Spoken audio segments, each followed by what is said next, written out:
It's launched. Here we go. All right, now I just need to get my stuff going over here. Yeah, we'll get it together, will you? All these I'm telling you. bells and whistles and buttons. Well, I actually got somebody that's going to be coming in finally to hopefully train and help me, which is my son. So.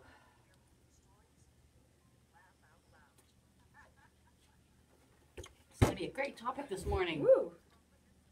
Yep. Woo! Yeah. One of my favorites. Good. Yeah, we're just coming at, the audience doesn't know everything, so when I talk, sometimes it's to bring them in on a conversation. They don't really get the lingo or something. Mm-hmm. So. The lingo. Lingo.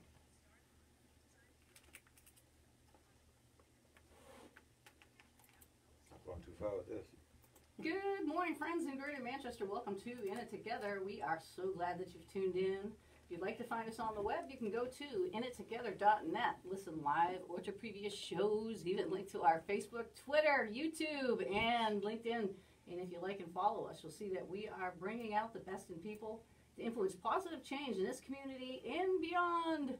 Today is Personal Safety Day with Master Trainer of Defensive Strategies. And a special guest, if I get that up here, my slow computer. Special guest, Abigail Blodgett, and we're going to be talking about women's self-defense in guns this morning. So stay tuned. We'll be back right after this brief message. All right.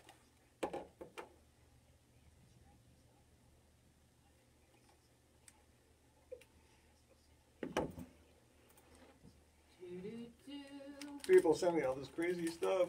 Did you see me driving here? No. That was live footage of me on my way. Okay. Oh, that was you that sent that? Yeah. Yeah, it was pretty slippery out there. Woo. It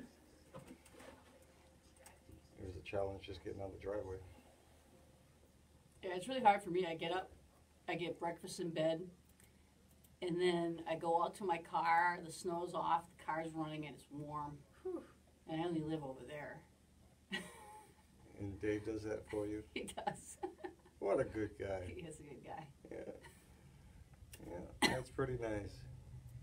Well, this is new the last year he's retired. It wasn't like that forever. That's nice. He was always a nice guy, but just he wasn't Right. always able to do that because he was gone working. Yeah. So.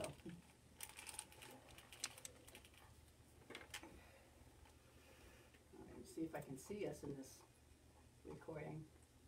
I can see us all. It's a miracle. All right, guys. Kicking it off.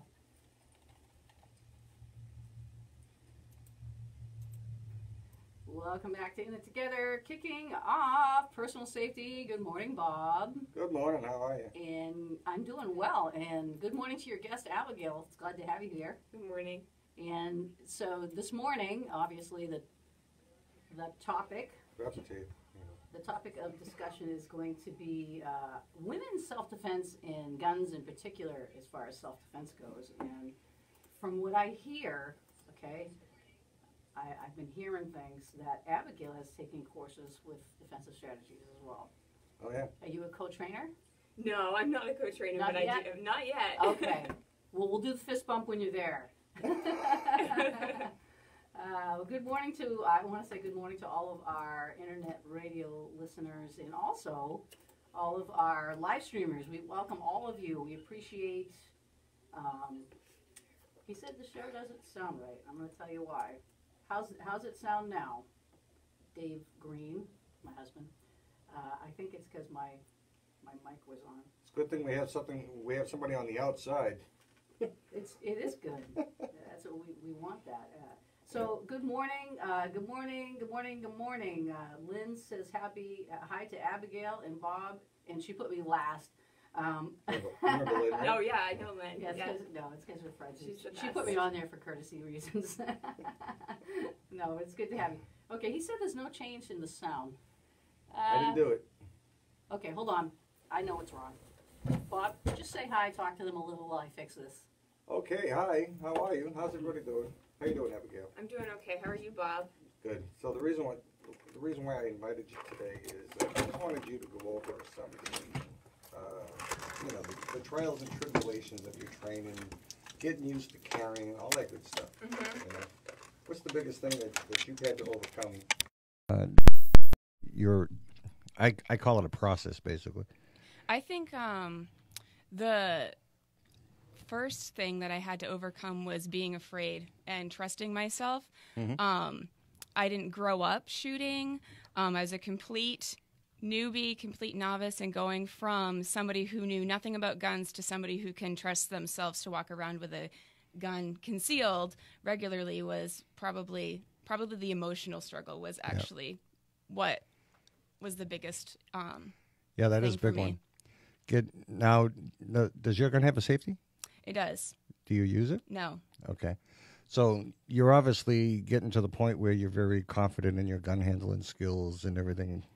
Yeah. Where you don't need that safety anymore, right? Right. Nice. Right. So what kind of, have you come up with different carry modes, different places? Where are you carrying? That was a real challenge because these hips don't lie. So, I never identified with Shakira more. So I have to carry behind the hip a little bit strong side in order for it to actually be an effective conceal. All right, so sorry to leave you out there in the hopeful. What? They said that sounds better, so I know what was wrong. Cool. Thank you for the listeners for helping us to do this show. Everybody, it's in it together. We're all running it together. That's right. So yeah, as we're talking this morning, first thing I wanted to do was remind people that Bob's an expert in not only firearms training, but his background is he's worked with Homeland Security, FEMA, not FEMA, but what are some of the other organizations? Counterterrorism, all that good stuff, yeah. Counterterrorism. I haven't actually worked with them. I take training from them because okay. I'm a member of InfraGod, so InfraGod. I get which is an FBI collaborative, but I get a lot of training because of it, which is really the main reason why I'm in it. and you've also helped to train women, especially those that you have a real soft spot for, those who become victim to domestic violence and other things. Yep. And so because of that, you offer a women's only firearms class for those types of women. And is that one of the classes that you came to, Abigail? Yeah, that was actually the first class that it brought me here. Okay. I was looking for something to go to step into this new adventure, and something that felt accessible to me. There's a lot of stereotypes that you could grow up believing, guns are for boys, things like that, and it was a nice way for me to feel confident coming to a class and knowing that I would be, fine as a complete newbie. It's funny because that you say that because a previous pastor that I used to have, I went to a church where a lot of the men would, they would go shooting on the weekend just because it was something they could do together as guys. And one of the times they let me go and he let me shoot his firearm. And then after when he found out I went through the training, he started calling me Annie Oakley. So Annie Oakley, and the reason I did that really long story for this really short part is to say that women have been using firearms for a very, very long time. So that's a stigma, and a lie that's been perpetrated by media talking about stuff like that. Yeah, it is pretty much. But, over the years, women typically haven't been carrying guns. But in the last 5 years, women are the largest growing sector of the firearms industry. Right. So, and I knew that. Something happened. I'm not sure what it was, but obviously they're just tired of taking it, obviously. So, yeah, I think one important thing is when you look at things that are perpetrated, is what's missing here. Is only men shown using guns?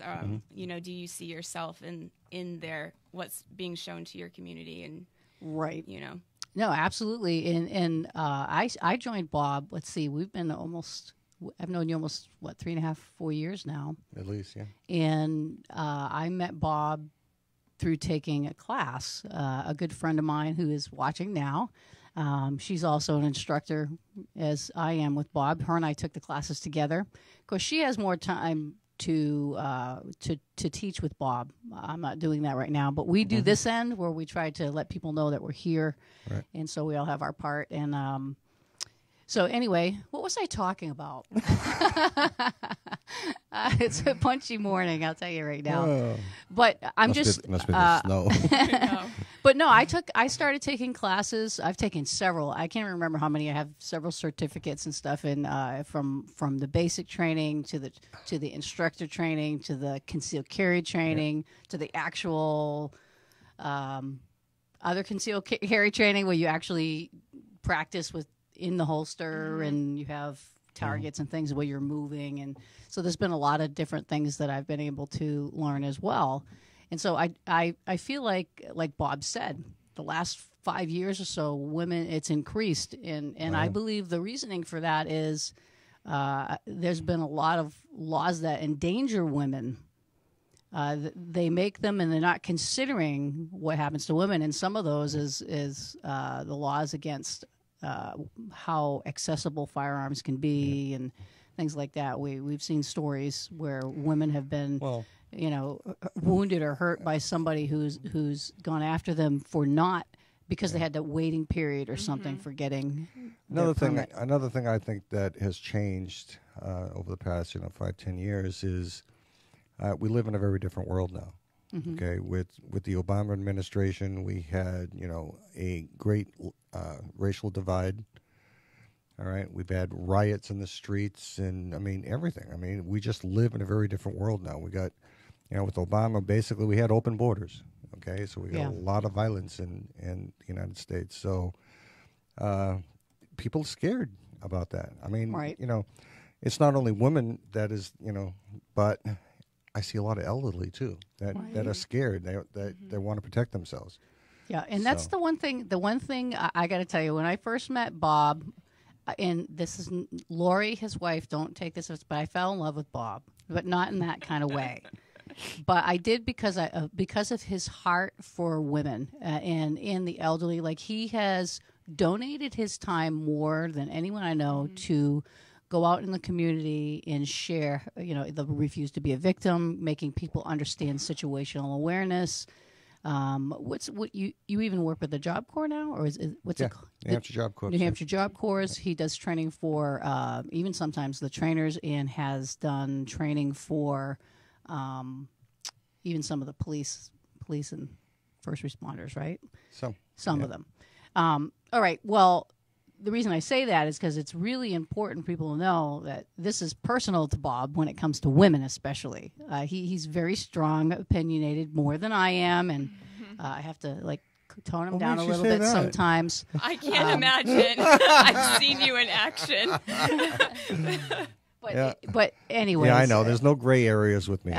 But man, he's teachable. So that's what my wife says. Yeah. No, but he was one of the best. I really appreciate it because I came in like you as a woman. I was very nervous about. My husband had purchased a firearm for me. He wanted me to learn for when he wasn't around, and I wouldn't really touch that thing for months. It just sat there and it sat there. And then, that's sad. Lucky for me, a good friend of mine. I know.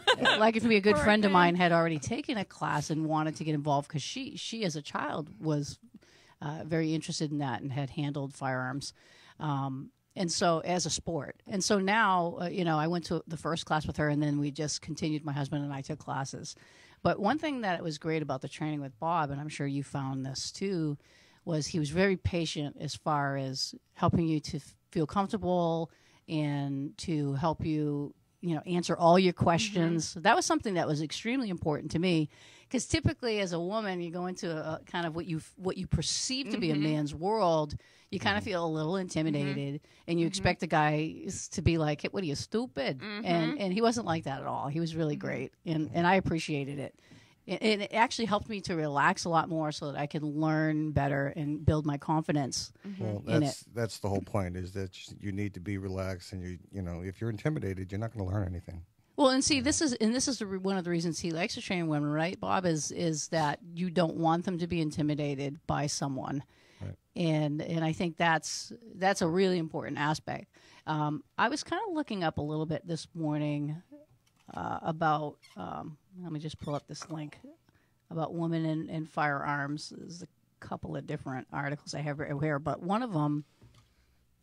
What in the world? That's not even the. Okay, here we go. This one was talking about. I'm trying to find one specific spot where it talks about women. Play some music, will you, Bob? Sure. Where's that button? All right. Well, okay. Well, it talks about how women. I can't even find the spot. How women? How women. They're marketing more to women. They're talking about how firearms companies now are realizing the market that women have, and usually it's the consumer that stimulates the market, and women are. Yep. Demanding, not so much demanding, but they're kind of demanding, hey, look, we want stuff that fits us. And I can be honest with you, Bob, when we started off, I mean, Bob's like, yeah, just get this whole holster. It's like, and I'm like, Bob, this will fit around my entire body like a belt. It was too big and it didn't fit me and everything. But I think they're learning more to focus on like how women can carry and wear. Like, I'm more comfortable. I tried, and Bob was, oh, don't worry, I got 17 in my drawer. That's normal. I'm like, no, Bob. For men, that's that's normal because they don't ask for directions. I said, but for women, it's like, no, we go and we carefully look. How many holsters did you buy before you found one that you liked? One. Really? Yeah. Well, Right. I got to be honest. I purchased two. The first one was one Bob told me that was built for a man, and the second one was the one that I got that fit. To be honest, I don't like the one that I got. I'm ready for number 2 or 3 or 4 at this point. So if we're going to be honest here, that's how that goes. All right. So is those who are listening, if you have any thoughts or comments regarding women in firearms, wink, wink to who you are.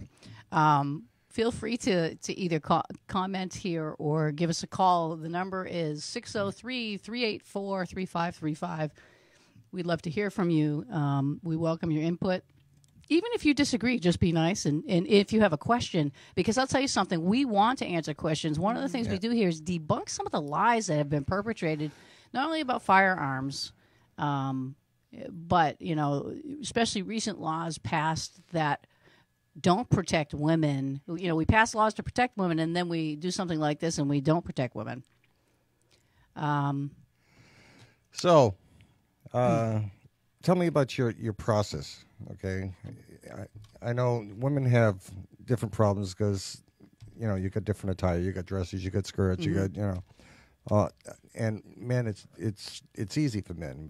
We have shirts and pants. That's about all we got. I have a baggy shirt today. Yeah. So, tell us about your process, problems that you've had along the way, with the different attire, different carry modes, all that kind of good stuff. Well, this one's a little bit embarrassing, but it's also, I think it's important too. I purchased a holster that can attach to a number of different types of clothing really, really, really well. The first thing I got, I obviously was practicing my drawing with an unloaded gun. We'll put that out there for everyone. And realized, this Kydex holster comes off with the gun when I go to draw. That ain't going to work. No, that's not going to work. That's really bad. Yeah. So I switched it up a bit, and it actually attaches to a lot of clothes. I'm like, wow, this is great. I can put it on everything. I can put it on those gym pants. Really? You can't put it on the gym pants because the way the can't adjust. Yeah. I stepped out of my car and the whole holster and gun and all tipped over and started sliding down my leg. It's like, this is not going to work. Wow. That's probably not Now, how good. does it attach? It has this utility clip that clips to whatever you want it to clip to. Okay. So it holds really well. Yeah.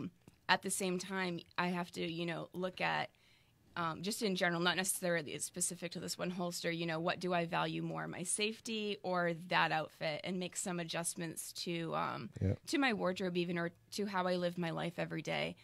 it's a little give and a little take. Yep. Oh yeah, I'm sure it's a challenge because I mean, women, end up with like yoga pants, which are very thin, doesn't have any stiffness to it, and tough to hold a gun, obviously. So, these are the kinds of things that I like to hear, and how you fix the problem. So. Yeah. Well, one thing that I've done is just to look at what I've choose to wear on a daily basis. And be okay with changing some things, but also be okay with I know I really want to wear that dress today, so I'm going to have to find something else to do with this. Yeah. Have you looked at Can Concealment? Those The website. Yeah. A little bit. Yeah. What is that, Bob? It's a website that, or a company, I should say, that make nothing but women hostess. Oh, okay. In various different forms. There's more companies coming too. Oh yeah. Yeah, it's supply and demand. So there's a big need for women holsters, and I have a comment here. Okay, so somebody's asking for women, a firearm is a great equalizer, especially in cases with a disparity of force. Do you want to touch on that, Bob? We've talked about disparity of force and why women are getting. Firearm is the ultimate force equalizer. It definitely is. Okay. But again, you have to remember that you have to know when you can use that as a force equalizer. Okay, just because you're a woman, it doesn't mean all the rules are out the door. Okay, that's the thing. This is why the training is so important. Right. And we talk about all the things that Bob puts in his training, and that is not just how to feel comfortable with a firearm, but knowing what the laws are, your rights are. In that it's a tool of last resort. Right, and knowing when you can use non-deadly force, knowing when you can use deadly force, and the definition of those, okay? And ultimately, the definition of both of those is really going to come down to those 12 people on the jury, okay? No matter what it says in the statute, okay? Those 12 people are going to determine whether you use deadly force when you shouldn't have or not. Yeah, and give a quick example, Bob, of what would be... the right way and the wrong way. Well, again, it's life over property. Okay, you have to understand that you can use your firearm to protect your life. Okay, if there is a presence of imminent threat and you believe that you are going to sustain serious bodily injury or death within the next few seconds. Okay? And that's not the same as somebody who's stealing your VCR running out the door. No. No, never shoot somebody who's running out the door. Who's running the other way, period. You're going to jail. Right, and so that's kind of part of it. Right. So this is all embedded in all your classes, and even your women's training classes. Even the basic class, you remember the basic class, we do an hour and a half of law just so they understand what they can do, what they can't do with their guns and when. Yeah, because and I love that your company is defensive strategies because you come at it from a defensive mode. It is for self-defense, and a lot of there are places out there where it's I don't want to use the word that I don't want to stigmatize anyone, but where they're more offensive, and it's kind of dangerous to get that arrogant, where I'm going to go looking for trouble kind of thing. That's not what we want. Well, no, avoiding that is the best. That will definitely get you thrown into jail. Okay, the defensive use of a firearm needs to be just that. Okay, a defensive use, not offensive. All right. Using your firearm for offense is going to land you in jail, most definitely. Okay. And that's what the law looks at. Yep. All right. People who carry guns are not law enforcement officers unless they're duly sworn by the state or yes. Okay. Yep. And we see this more. Cops yep. are trained to run towards gunshots, and civilians are trained to run away from gunshots. We see this more with people who are not trained, where they buy a firearm and they're living out their video game and movie fantasies, thinking they're Arnold Schwarzenegger or something. Yep. And this is not what you train at all. That's why you get people that steal your parking spot and you get a gun drawn on you. Yeah, that's Get out of my spot. That is not good. All right, well, we're going to take a very brief break. We want you to know that we appreciate those who support this show, so support those who support us, and we'll support you. Sounds supportive. All right, we'll be back right after this. Stay tuned. Mark Major knows that great coaches need constant training to be effective. As a certified coach, teacher, and speaker with the John Maxwell team, Mark can help you identify and activate your personal and professional goals.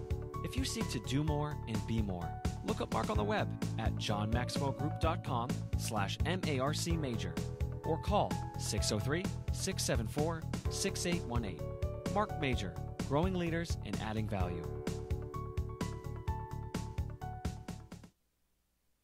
Little Leapers and Knowledge Keepers Childcare and Preschool offers learning experiences that give kids a healthy sense of self and meaningful connections to the world around them. We teach children from a positive perspective so they learn healthy conflict resolution and develop character. Owner Jennifer Lever has over 28 years' experience in child development. She's helped children learn to read as young as 18 months. Join our happy place where we make happy happen, located in Pinardville, bordering Bedford and Manchester.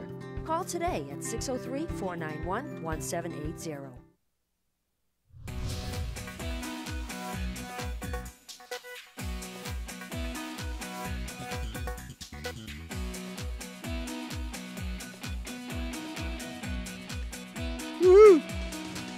Welcome back to Personal Safety, where Bob's having a party. All right, we've been talking about so many things, but the main focus is women's self-defense in firearms. And so this is why Bob brought special guest Abigail here today, who has trained with him a little bit, right? Mm-hmm.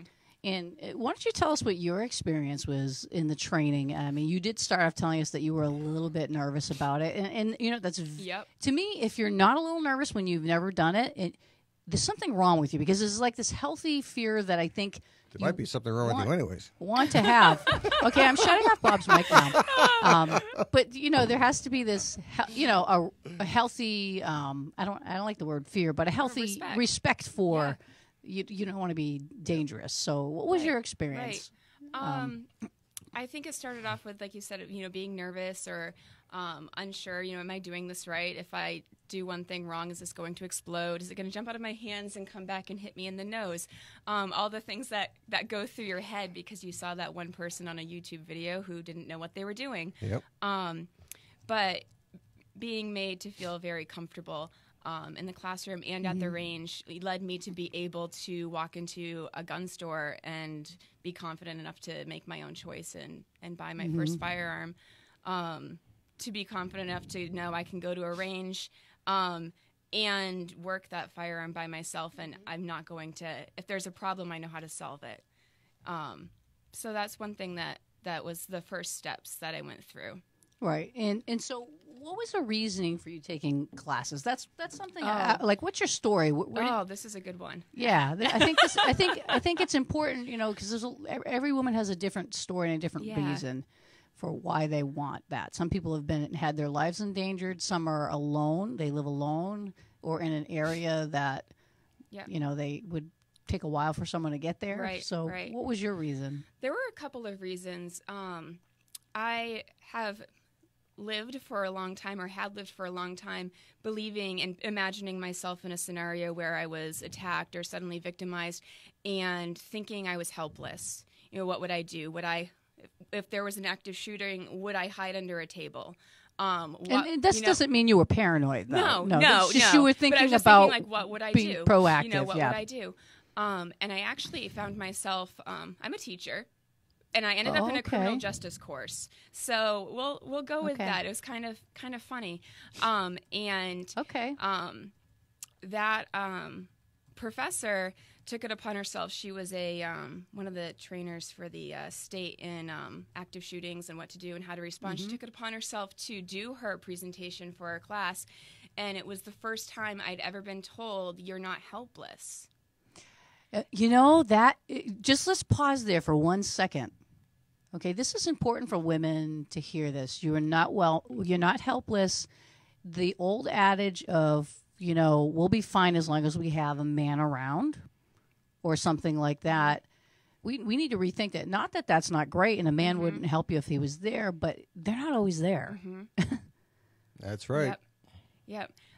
So I was like, whoa, you're right. I'm not helpless. And that was my first launching step towards what can I do, and changing that thinking in my mind that in any situation, armed or unarmed, I need to be thinking, what can I do? Because hiding under a table and hoping is the same as saying, well, maybe they'll get someone else instead.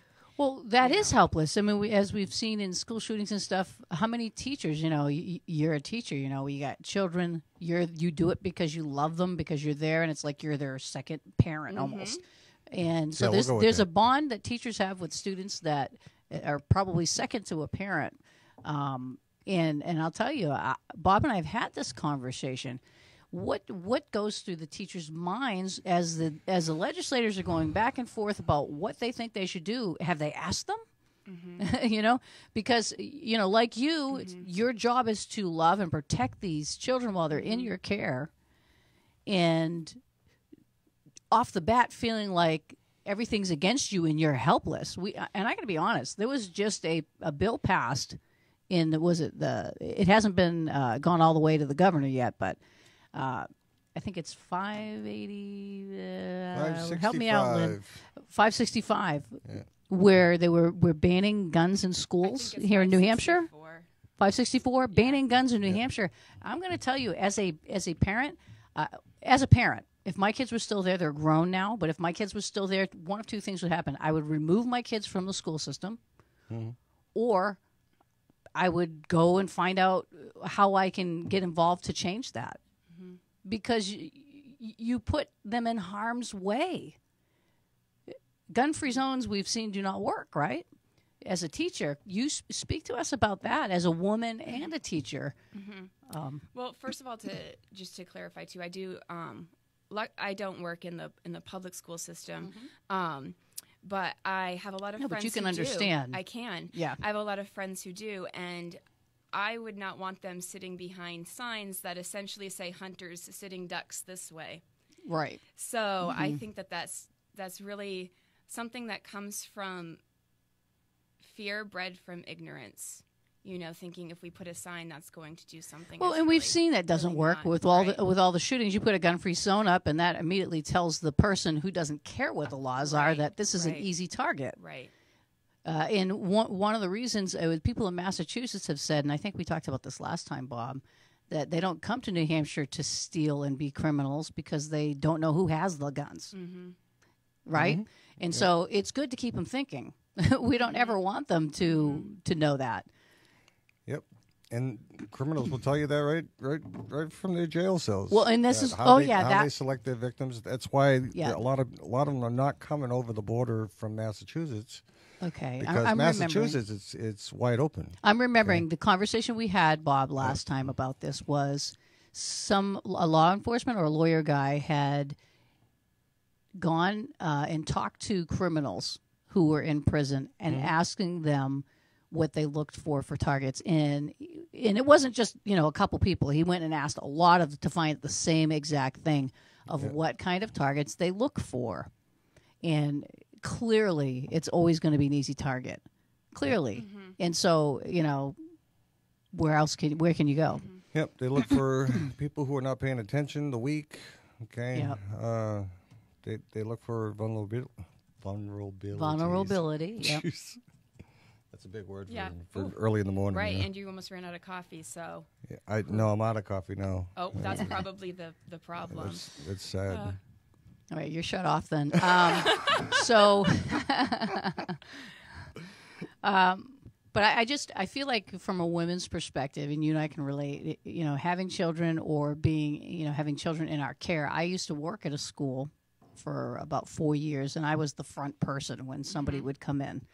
My job was to make sure that everything was taken care of. We had a door where you so you're the first one shut. You couldn't come in. You couldn't come in unless you buzzed in. And I could see the door. Nobody can come in unless I let them in. And then one of the days, there was teachers down in the other part of the building. where someone was knocking on the door and they just let him in. I just said, hold on, we need to talk about this. And this is what Bob does. He'll go to organizations, schools, churches, different places, and he'll come in and assess your place where the vulnerabilities are. See, you got it too. No, I did it. I did it to make fun of you, to see what the vulnerabilities are and be able to help you with a plan. And this is where him and Rick Olson, they do sheepdog training through defensive strategies, right? Where they come in churches, schools, places like this, and they help them to come up with a defense plan, an emergency defense plan that greatly increases your odds of having yourself or the children harmed. And I think, see, to me, that's, if any legislation should be happening, this should be the direction that the lawmakers are looking at, is not to take away rights of law-abiding citizens who would be the ones that would protect those against the perpetrators and the criminals, but to go and to say, okay, who's there, who wants to be a part of, say, the defensive team and train them so that they can be. I don't think that's rocket science to me. As you're a teacher, No. What do you think? Well, as a teacher, I think that it would be insulting to think that we couldn't do that. I mean, it's insulting to some of the most intelligent people in our state who've chosen to seek education, to work really hard, to be very capable, competent individuals. It would be insulting to say, you're not able to protect yourself or to protect the children in whatever way we come up with as a plan. Yeah, absolutely. And what a great response. And then for women too, it's kind of like we've seen in the news where they say, well, you can. What are we supposed to do then? If you take away all these rights to be able to protect yourselves and the children, then what's your game plan? Call 911. We saw how well that worked down in Florida, where they all stood outside and just let them be slaughtered. I mean, and you know what? Bob said they're cowards, and I get that. But on the other hand, they're also family people, and they're like, do I want to go in there when I don't know what's there? I got a wife and kids at home, too. Why not let the people inside who know what's going on in the situation be the ones that handle it? Again, because they're not competent? Of course they're competent. The teachers are always there, and that's a good plan, okay? On the teachers that want to be armed. Yeah, not everybody has to. Absolutely. And we haven't mentioned it before, but Abigail was part of a program that Defensive Strategies did to train some New Hampshire teachers. Nice. Okay, and we first met at a seminar that I did, and that's what came out of that seminar was this program that we put a bunch of teachers through. But, those guys in Florida, they're basically cowards. I mean, they were paid by the state to protect those kids, and when it came down to, they didn't go in. Yeah, I will say this right out. I am vehemently against gun-free zones, especially in schools. I'm against it as a mom, I used to do some teaching, as an administrator in a school. I taught every grade pretty much. When the teacher couldn't find a sub, I'd have to go in there. So I mean, I understand the vulnerability of that, and it's one thing to have security measures. Good at that. Most schools have either buzz-ins or sign-ins or things like that. But we've talked about this, Bob, how like you got the SNHU arena, they have security. You got all the other buildings that have security don't even have the children in them. Yeah, and well, SNU that arena that's kind of messed up, but because it's actually owned by the state. Okay? Oh, okay. And they're kind of breaking their own rules. Okay. Of not letting people in with guns, okay, and that's one that we're talking. The HB 564 is because New Hampshire does have preemption laws, which means only the state can regulate firearms and the use thereof. So a school cannot say we're banning guns because they can't do it because they'll be in violation of state law. Tell us what the state law is again. Huh? What's the state law they would violate? The H 159. I'm not sure what the paragraph is. Okay, but what does it say though?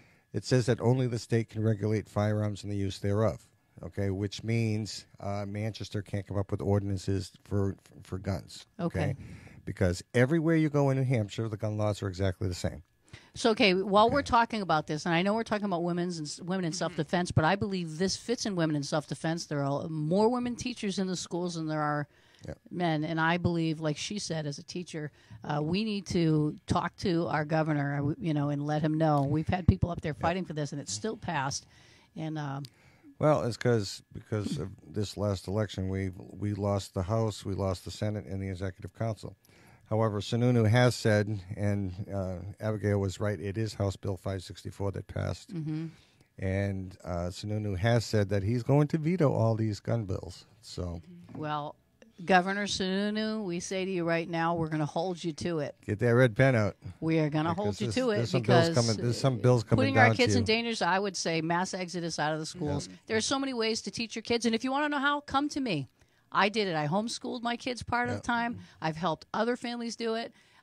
Come to me, and I know other people who are involved in this who are very good at this. And in New Hampshire, we'll create our own education. New Hampshire actually has it in our state constitution. Mm-hmm. Okay, that you can keep and bear arms in defense of yourself and your family. So they can't keep they can't keep going against their own constitution. That is not okay. But But they go against the U.S. Constitution. They don't care. okay, well, we care, and Yes, we do. we care, and we need to make sure that we get involved. I'll tell you something. I don't like politics. You know what? Me neither. But when it comes down to it, sometimes you have to get involved. You want to know something that's really cool that New Hampshire has? And it's probably one of the only states that has this in our Constitution, is the right to revolution. Oh, exciting. Okay, Bob. Let's not incite violence. Somebody get him No, more coffee I fast. kid you not. No, we would not, and we're against inciting violence. We would never do that. But we definitely have the right to protect and defend what is right in the Constitution as well. Abigail, thank you so much for coming today. Really appreciate your input this morning. Was there something you wanted to share before we end the show, or are you good? I was just going to say, you said something about rights just there. Sometimes we need to look at rights and privileges and realize they're not rights and privileges, they're responsibilities. I love that. So that's exactly looking what at I that think from as that well. perspective. Perfect. Yeah, that's good. All right, Bob, any last thoughts for you? I'm all set. You can find us at defensivestrategies.org or call me directly at 603-566-1727. Have a good week. All right, we'll be back after this brief message. Stay tuned. Hi, this is Lori Lynn Green, Advancement Strategist and Coach Trainer at alphaadvancementstrategies.com. Join me Mondays at 9 a.m. where I'll talk about ways to help keep you moving forward in life. Only on In It Together with Lori Lynn Green.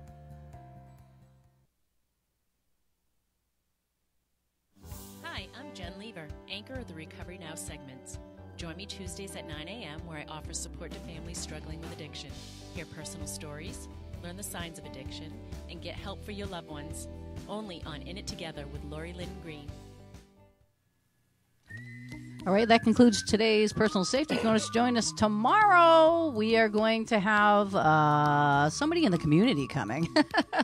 My brain is kind of a blank, but yeah, Fridays are usually our business success and community outreach days. So join us tomorrow. Have yourself a blessed day, and remember, we are in it together.